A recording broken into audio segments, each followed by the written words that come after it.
Bienvenue à tous. Une attaque surprise et meurtrière du Hamas contre Israël qui embrase à nouveau une région minée par 75 ans de tension.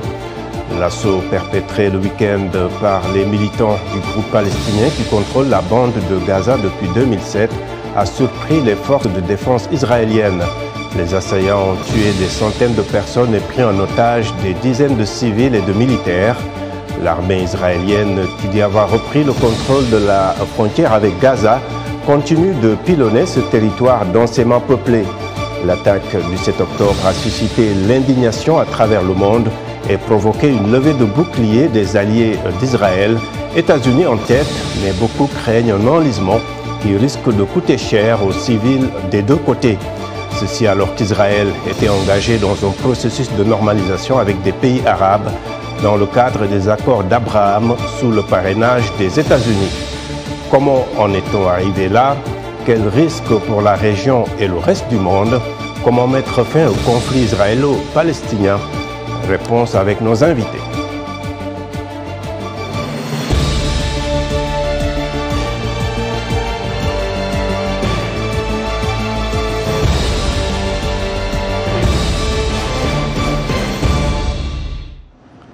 Le secrétaire d'État américain Antony Blinken est arrivé en Israël avant de se rendre plus tard en Jordanie pour réitérer le soutien de Washington au droit d'Israël à l'autodéfense. Ce voyage intervient alors que les États-Unis s'engagent à travailler avec d'autres pays pour obtenir la libération de tous les otages détenus à Gaza.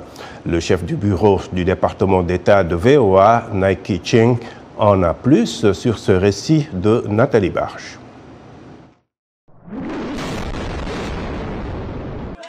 Israël a déclaré contrôler la frontière de Gaza tout en poursuivant ses frappes aériennes sur les infrastructures du Hamas. Une intervention militaire en représailles aux attaques sans précédent du groupe palestinien qui menace d'exécuter des otages. Les responsables américains ont promis leur soutien aux efforts visant à libérer les otages enlevés lors de l'assaut du Hamas. Des citoyens américains font partie des captifs. Un certain nombre de pays ont la capacité de transmettre des messages au Hamas et nous avons clairement fait savoir à ces pays qu'ils devraient exhorter le Hamas à libérer immédiatement tous les otages. Les récentes attaques du Hamas risquent de compliquer les efforts diplomatiques en faveur d'un accord de normalisation entre Israël et l'Arabie saoudite. The current outbreak of war will likely set that. Le déclenchement de la guerre fera probablement reculer cela, y compris les délais. Cela ne signifie pas nécessairement que la normalisation des relations sera terminée, mais je pense que pour l'instant, l'accent sera mis sur divers aspects de la guerre elle-même et sur l'aide aux Israéliens. Les États-Unis ont déclaré que la recherche d'un accord diplomatique entre Israël et l'Arabie saoudite ne pouvait pas remplacer un soutien à deux États pour répondre aux besoins du peuple palestinien et que le Hamas ne représente pas les aspirations légitimes à un État palestinien indépendant. Voilà, merci beaucoup Nathalie. À présent, nos invités pour débattre de tout cela. Nous avons le docteur Eli Carmon, qui est chercheur à l'Institut international pour la lutte contre le terrorisme à l'université Reichman en Israël. Vous êtes en ligne de Herzliya. Et puis à Tunis, nous aurons tout à l'heure Frida Dahmani, qui est correspondante de Jeune Afrique, spécialiste du Maghreb et du Moyen-Orient. Et à Rabat, au Maroc, Calvin Dark, vous êtes analyste politique et cofondateur de RC Communication. Vous êtes normalement basé ici à Washington, D.C. Alors, je vais démarrer avec vous, Eli Carmon. Quel est un peu l'état d'esprit des Israéliens aujourd'hui, 6 jours après l'attaque du Hamas et les images de massacres qui ont circulé après? Je suis un peu surpris que vous avez ouvert votre émission avec des images du bombardement israélien à Gaza et vous n'avez montré rien du massacre qui s'est passé en Israël. Parce que pendant 24 heures, les combattants, soi-disant combattants du Hamas, qui ont réussi une grande surprise stratégique, ils ont assassiné 100 fois, ils ont brûlé, ils ont décapité plus de 1300 Israéliens, majorité civile. Et je veux vous expliquer la magnitude de ce nombre. Pendant la guerre de 6 jours, il y a eu au total 650 soldats morts. Pendant la guerre de Yom Kippour, en 1973, il y a eu 2600 soldats tués. Mais ici, dans 24 heures, on a 1300 tués, assassinés. Pendant toute la deuxième intifada, de 2000 à 2005, il y a eu 1000 civils morts à travers les attaques suicides du Hamas et aussi du Fatah. Et vous voyez la magnitude de ces massacres d'Israéliens qui ressemblent beaucoup au pogrom dans le 19e siècle, ou même, si vous voulez, ce que les nazis ont fait. Et surtout, on peut le comparer à ce que ISIS, Daesh, a fait en Syrie et en Irak. Parce que si vous vous rappelez, ils ont décapité, ils ont brûlé des gens. Alors, est-ce que... C'est ça ce qui a provoqué une énorme rage dans la population israélienne, et clairement est influencée psychologiquement, mais aussi socialement et politiquement par ce massacre. Et ça, c'est ce que le peuple israélien sent maintenant. Est-ce qu'on a vu un peu le débat qui a suivi justement cette attaque meurtrière? Pourquoi ça a surpris beaucoup de personnes? Vous travaillez un peu sur le contre-terrorisme. Donnez-nous un peu votre explication. Qu'est-ce qui n'a pas marché, j'ai envie de dire? Si vous voulez, ça, justement, le 6 octobre, c'est 50 ans. C'est la commémoration de la guerre de Yom Kippour, qui aussi a commencé avec une grande surprise stratégique, encore qu'il y avait suffisamment d'informations pour les services d'intelligence. Ici, il semble que c'est la même chose, une sorte de conception des services d'information qui n'ont pas pris en considération les signes qui étaient sur le terrain, et même on dit que les Égyptiens, au plus haut niveau, ont passé des informations quelques jours avant au Premier ministre Netanyahou. Donc il y a quelque chose de très étrange ici. Ensuite, il y a eu une surprise tactique. Comment ils sont arrivés à faire ce succès? C'est qu'ils ont utilisé des moyens très simples, des drones commerciaux, mais ces drones ont détruit en quelques minutes toutes les antennes de sensors et des caméras et des voies de communication des autorités militaires à la frontière. Et donc, ils ont simplement n'ont pas permis aux soldats et aux officiers de voir ce qui se passe en première ligne. Et justement, je crois que c'est l'influence de la technologie, c'est-à-dire il y a eu trop de technologie, mais avec des moyens beaucoup plus simples, on peut, hybride si vous voulez, on peut arriver à ce succès. Le problème, c'est pas seulement, comme j'ai dit, le succès militaire, disons, local. Le problème, c'est l'effet stratégique de cette manie furieuse, si vous voulez, criminelle, de faire peur. Exactement comme ISIS, de faire peur à toute la population israélienne. D'accord. Alors, Calvin Dark, vous êtes en ce moment au Maroc, qui est un pays qui a normalisé ses relations diplomatiques avec Israël, mais dont une bonne partie de l'opinion publique est quand même acquise à la cause palestinienne. Comment ce dernier regain de tension est perçu sur place? Vous pensez que l'attaque du Hamas aide ou un peu cause un préjudice à la cause palestinienne, d'après ce que vous avez observé sur place? Oui.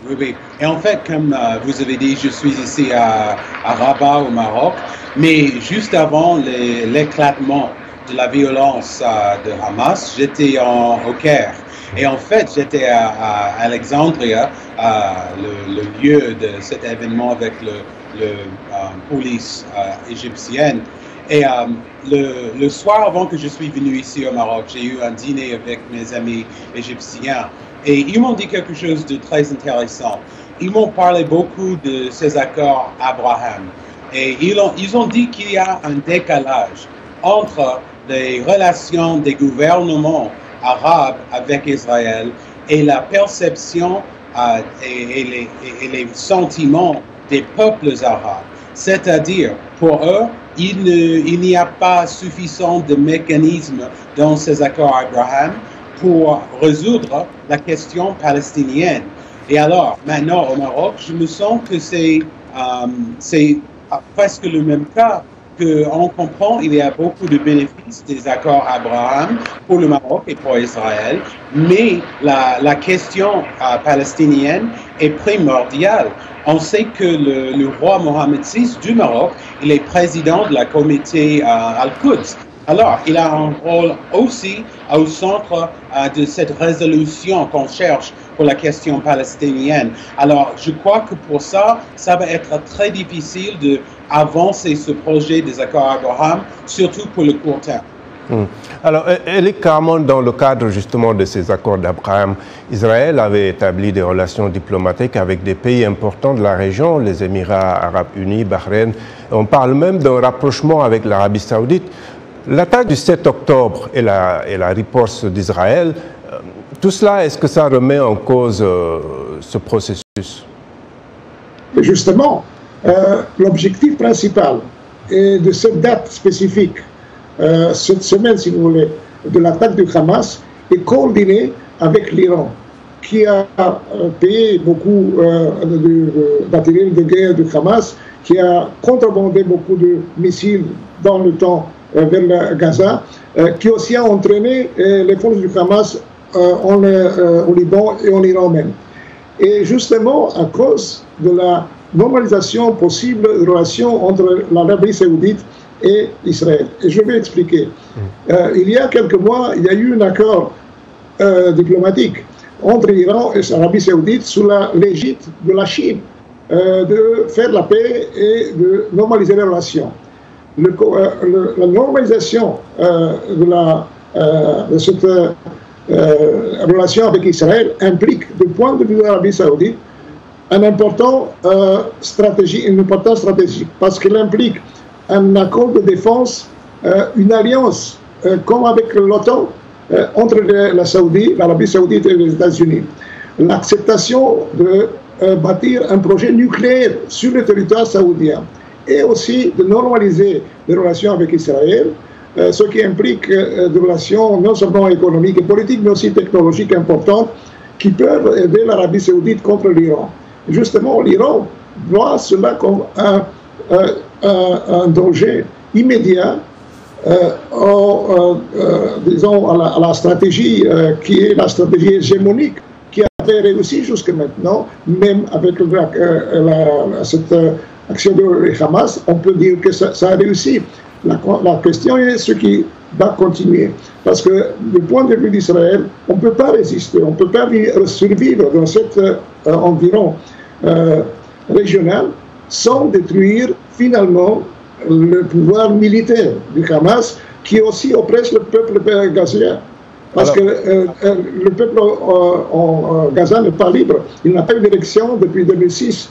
Et aussi, comme il y a eu des tentatives de faire ce qui s'était passé en Égypte après la chute du gouvernement de frères musulmans, le Hamas a arrêté ou a assassiné les militants qui n'étaient pas d'accord avec le Hamas. Alors, si je vous comprends bien, il y avait une volonté de stopper ce processus de normalisation à travers cette attaque. C'est un peu ce que vous voulez dire ici?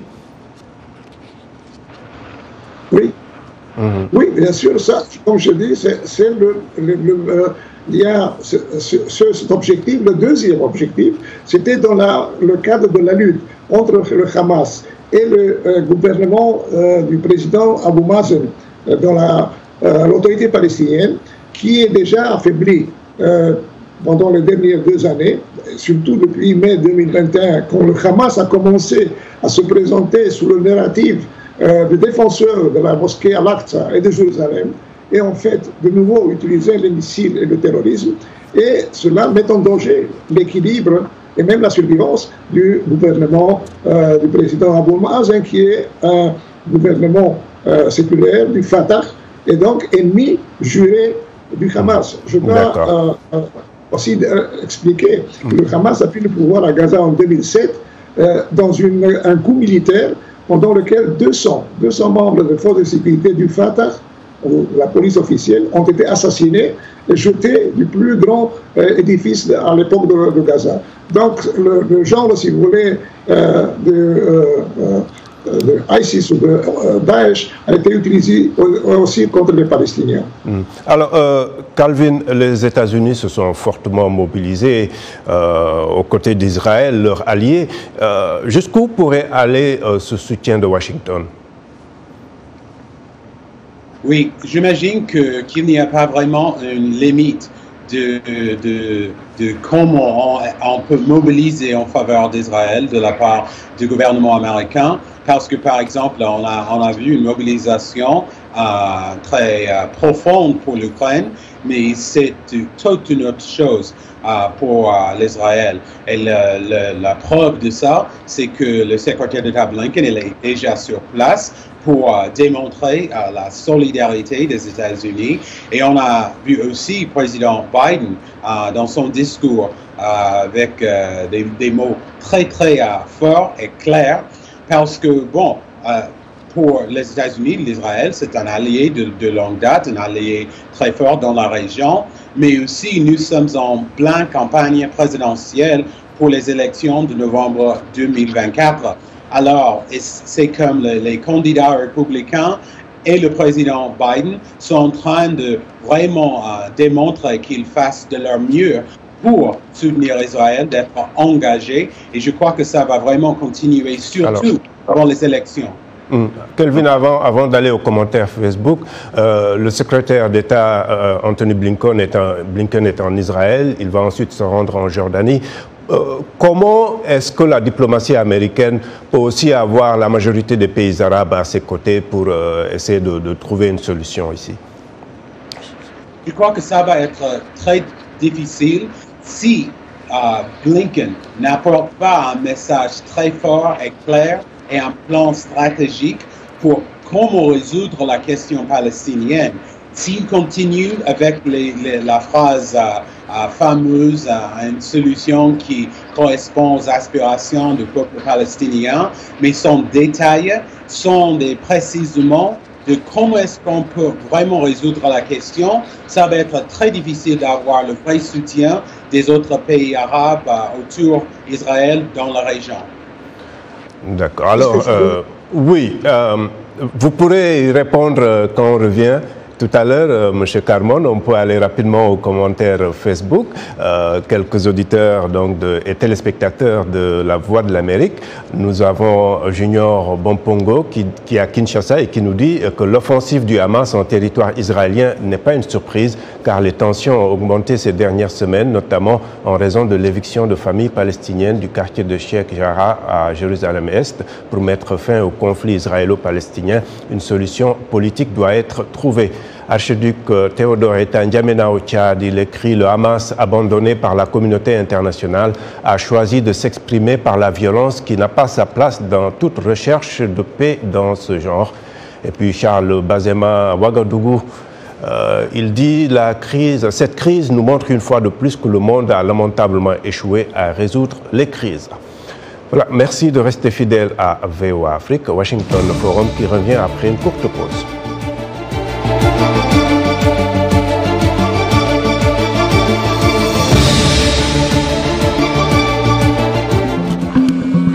Le Sahel, une région à la croisée des chemins.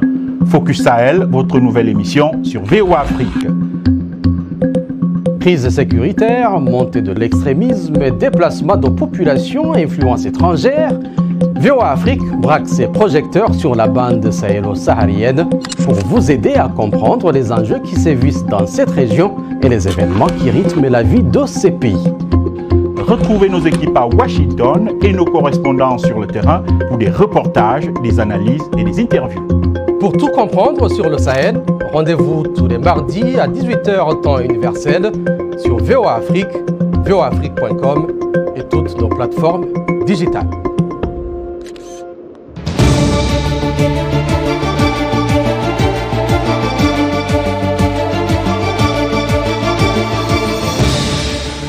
Heureux de vous retrouver pour la seconde partie de Washington Forum et je rappelle nos invités. Eli Carmon, chercheur spécialiste des questions de sécurité et de terrorisme qui nous rejoint de Herzliya en Israël, et puis à Rabat Calvin Dark, analyste politique et cofondateur de RC Communication. Et je signale qu'on devrait avoir de Tunis Frida Dahmani, qui est journaliste basée donc en Tunisie et couvre le Moyen-Orient, où malheureusement nous ne l'aurons pas dans cette émission. Alors nous faisons rapidement un tour en Afrique où la tension entre Israël et le Hamas ne laisse pas les opinions indifférentes. Suivons ces quelques réactions recueillies dans la capitale guinéenne, Conakry. Il condamne avec la dernière énergie. Pour que Israël doit se défendre, ils doivent finir avec le Hamas. Ils doivent éradiquer le Hamas. Parce que c'est trop, c'est trop. La Palestine est souvent soutenue par le monde arabe, bien sûr. Et l'Israël aussi est soutenu par les États-Unis. Et une fois que les deux se font des conflits, ça pourrait comment dirais-je, dégénérer des préjudices dans le monde entier. Moi, je comprends un peu la motivation du Hamas qui défend la cause palestinienne. Aujourd'hui, vous vous rendez compte que la Palestine, c'est, disons, une nation qui est marginalisée, qui est colonisée en quelque sorte par Israël. Et les enfants de ce pays, la population de ce pays aujourd'hui a soif de justice. La justice, c'est d'être un État indépendant vis-à-vis d'Israël. Et cela n'est pas encore acquis. Alors, des réactions assez partagées en Guinée. Alors, Éric Carmon, je crois que vous vouliez réagir par rapport à la position des pays arabes et comment ces pays peuvent aider un peu à la résolution de la question. Est-ce que, justement, sur cette question des deux États, c'est une question qui est toujours sur la table? Avant de répondre à la deuxième question, je réponds à la première. Voir le contexte régional et le contexte global. En ce qui concerne les pays arabes, les États, les Émirats unis, et le Bahreïn, et le Maroc, et même le Soudan ont normalisé les relations avec Israël sans tenir compte du problème palestinien. Du point de vue de l'Arabie saoudite, c'est beaucoup plus difficile. Mais vous devez savoir que le Hamas, c'est les frères musulmans, et les frères musulmans sont interdits en Arabie saoudite. C'est-à-dire qu'ils sont considérés des ennemis du régime de l'Arabie saoudite. Maintenant, les États-Unis soutiennent vraiment très fort Israël et surtout pour tenter de dissuader l'Iran et le Hezbollah d'intervenir dans cette guerre qui est une guerre pour le moment localisée et donc tenir avantage dans la lutte de l'axe de la résistance. Maintenant, les États-Unis ne le font pas seulement à cause des intérêts du Parti démocratique ou des républicains. C'est l'intérêt des États-Unis. Parce que n'oublions pas qu'il y a une guerre en Ukraine, il y a le soutien de la Russie à l'Iran et le soutien militaire de l'Iran à la Russie avec des drones et avec même des missiles. Il y a la Chine qui a été, le patron de cette alliance, cette ouverture diplomatique à l'Arabie saoudite et Iran. Donc il y a, sur le plan global, des intérêts américains très importants, surtout aussi les prix du pétrole, si vous voulez, entre l'Occident mené par les États-Unis et les intérêts de la Russie et de la Chine.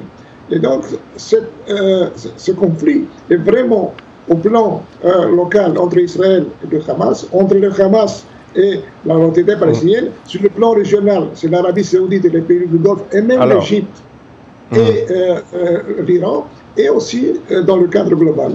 D'accord. Monsieur, rapidement sur la question des deux États, avant de donner la parole à Calvin. Malheureusement, moi je soutiens cette solution comme l'unique solution, et il n'est pas possible justement parce que le Hamas ne veut pas faire la paix dans aucune cause. Il y a déjà 15 ans que chaque 2-3 ans, il mène une guerre locale avec une destruction massive de l'infrastructure au Gaza. Ils reçoivent de l'argent pour reconstruction et ils commencent de nouveau. Où est l'intérêt maintenant du Hamas? Et ils veulent détruire l'autorité palestinienne, qui est le seul élément modéré qui encore peut négocier avec Israël. Donc si Israël réussit à détruire le Hamas, le pouvoir militaire, il peut aider l'autorité palestinienne à revenir contrôler le Gaza et peut-être à ce moment-là commencer une négociation sérieuse pour les deux États. Calvin, la question des deux États, il faut dire que même des pays quand même qui ont condamné l'attaque du Hamas continuent d'évoquer cette question des deux États. Pour vous, c'est mort ou il y a encore une chance? Il faut qu'il y ait une chance parce que une solution sans deux États, je ne crois pas que ça c'est faisable. Mais je crois aussi que pour maintenant, ça va être très très difficile parce que surtout aux États-Unis, je crois que le problème, c'est qu'il faut une distinction entre le groupe Hamas et le peuple palestinien. Et malheureusement, beaucoup d'Américains ne font pas cette distinction. Et c'est pour ça que ça va être difficile de vraiment mobiliser l'opinion publique américaine pour soutenir cette solution de deux États pour les Palestiniens, si les Américains perçoivent que les Palestiniens et le mouvement Hamas sont les mêmes choses. Ce n'est pas le cas, mais en fait, c'est la perception de beaucoup d'Américains. Et justement, Calvin, avant de donner la parole à Elie, sur cette question de l'autorité palestinienne, on n'en parle pas beaucoup. L'autorité palestinienne dans tout ça, elle a encore un rôle à jouer pour vous? Bien sûr. Calvin d'abord. On est arrivé à cette situation parce que le gouvernement de M. Netanyahu a préféré diviser le Hamas. Pardon? Allez, je voulais d'abord que Calvin réagisse à ça et je vous donne la parole, Elie. D'accord. Oui.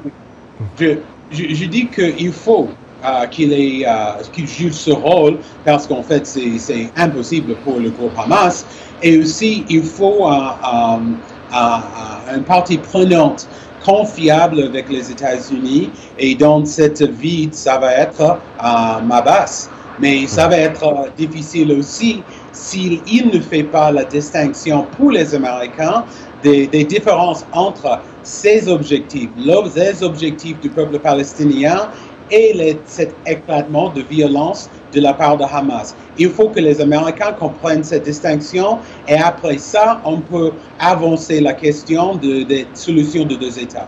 D'accord. Elie Carmon, l'autorité palestinienne dans tout ça? Il faut dire clairement que l'administration Biden soutient fortement la solution des deux pays, des deux États, israéliens et palestiniens. C'est ça un des objectifs de la politique américaine. Mais maintenant, ce sera beaucoup plus difficile. Mais comme je dis, le problème de l'autorité palestinienne, c'est sa faiblesse. Et pendant ces dernières années, encore plus depuis que Abou Mazen a annulé les élections de mai 2021, a provoqué la réaction du Hamas à cette époque, en 2021, et aussi le terrorisme que le Hamas, le djihad islamique, pour affaiblir Abou Mazen, tant qu'il n'y a pas cette tranquillisation, si vous voulez, dans la Cisjordanie, et que le Hamas n'est pas finalement neutralisé, la situation sera toujours instable. Je crois maintenant que même le gouvernement de Netanyahu avait compris cela dernièrement et avait commencé à coordonner ou à coopérer avec Abou Mazen justement pour tenter de tranquilliser sur le nord de la Cisjordanie et donc arriver à une certaine possibilité de négociation. Merci beaucoup. Alors, nous allons continuer à suivre la situation dans la région au fin de ce Washington Forum. Merci à nos invités et à vous qui nous avez suivis à travers nos télépartenaires sur le continent, sur notre site voaafrique.com et sur notre page Facebook. Merci à toute l'équipe de production. À très bientôt. Au revoir.